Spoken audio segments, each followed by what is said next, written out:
Good afternoon, Spurs fans.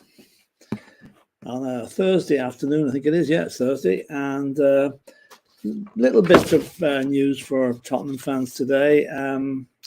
First of all, Antonio Conte is making good progress after having his gallbladder removed yesterday.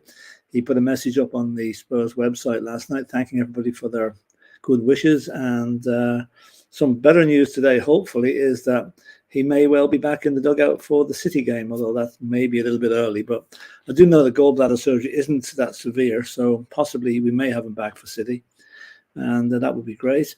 There are some fans, some people, call them fans, are convinced that the illness is all a fake and it's all a ruse to allow him to leave the club and whatever. Another conspiracy theory, which I'm going to not give any time to because I think we can say that's pretty much rubbish. Matt Doherty. I think a lot of the squad, in fact, all the squad were rather shocked when they turned up for work yesterday, and obviously they knew at that stage that Matt Doherty had gone. Very, very surprising. Again, we covered this yesterday, but it was down to the fact that we lent 8 players out to foreign teams, and that was the limit. To get rid of, to allow Matt Doherty to go, we had to cancel his contract. Now, it appears he's partially bought out his contract.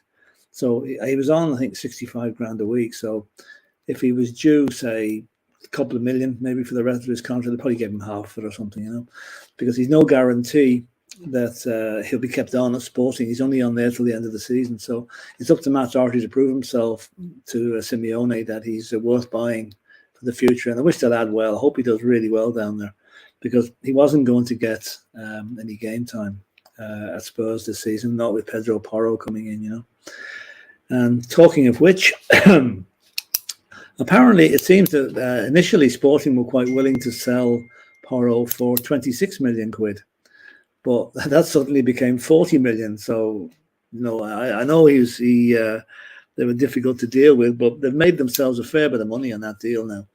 Okay, I know they're not getting paid for it until July, but I'm reading Parasici's comments on Porro. He says he's dynamic, he's enthusiastic, and he's like a little terrier going down the wing. So I'm hoping that terrorizes the Man City defence on Sunday for his first game.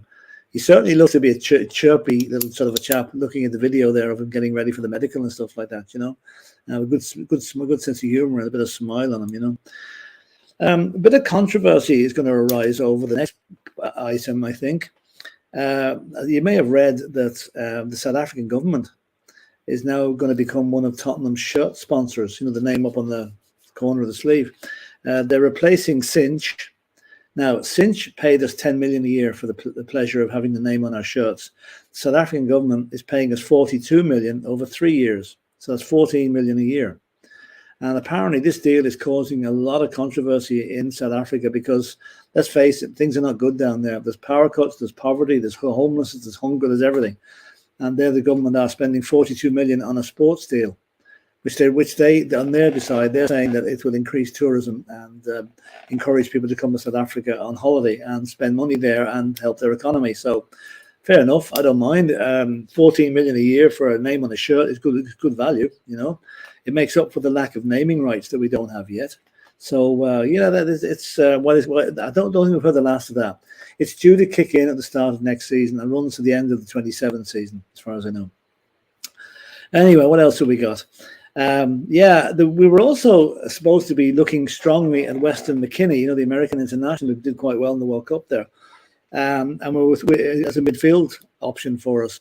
But it appears that Papa Sarr's good performances and the return of Bentancur from injury kind of put that deal on the long finger, and eventually he ended up going to Leeds. I like McKennie, he's a good player, but I think we have enough cover in that particular position to not to need to go and buy him.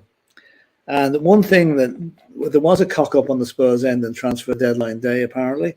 One of the young defenders, one of the maybe under 21 guys, Malachi Fagan Walcott, they'd agreed a permanent deal to transfer him to Swindon Town, but apparently the paperwork didn't get lodged in time, and that deal fell through because of that. They wouldn't allow an extension.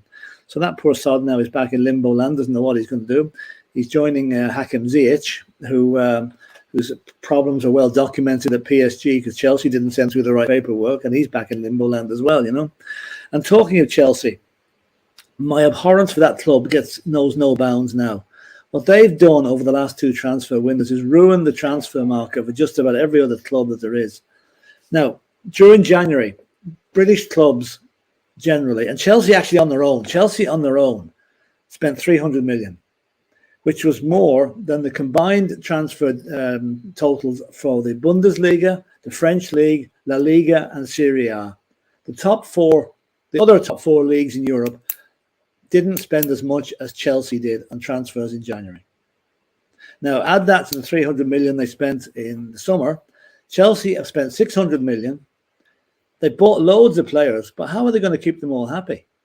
You know, you've got maybe 3 or 4 players now for each position. I know it'll keep them keen, but it's going to lead to a lot of dissatisfaction in the dressing room. And I think the owner thinks he's been doing a great job. Thinks he's got round financial fair play by signing 7 or 8 year contract and then using the depreciation of the player to bring down the value.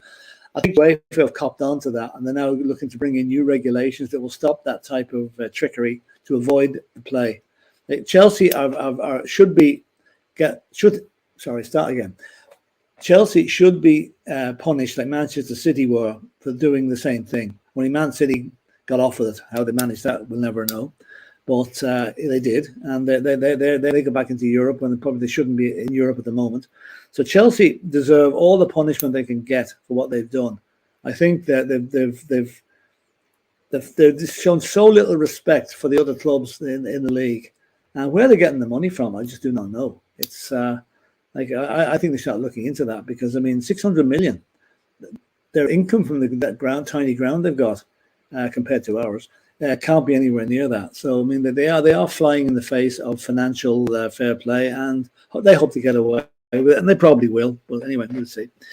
Let me see again. I'd hoped Dermot might be able to join me today, but obviously he's still in hospital, and he won't be able to join. And again, we're hoping he's getting better. And Ellie and Mia and myself will send him our best wishes and hope to see him soon. Just excuse me. Good time for the phone to ring. Bernie, I'll ring you back in a minute, all right? Oh, yeah, we got him. Yeah, we got him. Thanks, my boy. Sorry about that. Anyway, where was I? I lost my train of thought now. Oh, yeah, we did make another signing during the transfer window that's gone under the network. This young lad, Jude Soonsup Bell or something like that, 19-year-old from Chelsea, supposed to be a really good player. Why he's left Chelsea to come to us, I really do not know, because let's face it, our record of bringing players through from the academy and the development squads is not exactly very good. But apparently Paratici speaks very highly of him and says he's a great guy, so I hope that he is. Now, Sunday, the long-awaited Harry Kane beating the Jimmy Greaves record hopefully will come to pass this week. I can't think of a better team to do it against, other than Arsenal, obviously. And I have a sneaking feeling that Pedro Porro might just be involved in the build-up to that goal whenever it does come. And I hope that when it comes, that the stadium roof is lifted off, not just for Harry Kane, but as a tribute to the Jimmy Greaves that graced the old White Hart Lane for 9 years back in the 60s. I saw Jimmy Greaves play when I was a young fella, and I mean, the guy was absolute genius. I mean, he could do tricks with a ball. He was only 5'8", but great in the air, and great penalty taker. He placed the ball into the corner of the net with a penalty. He never hit the ball hard. He watched the goalkeeper's eyes and then just stroked it into the corner. Unlike Harry, who tends to lash them a bit, you know. But 2 great strikers. We've been lucky to have them both. Jimmy unfortunately passed away there a couple of years ago, and I hope that his family or Harry Kane will acknowledge the fact that he has beaten a record that I don't think any of us thought would ever be beaten, and that Jimmy's family might be present on the day. I know his son is Danny Greaves is on Twitter, and obviously still follow Spurs, you know. So that is about it today. I can't think of any more news if there is. I'm just reading down my sheet here. No, got everything there. And I'm not quite sure between now and Saturday. There'll be a pre-match preview of the City game with Dermot and myself on Saturday.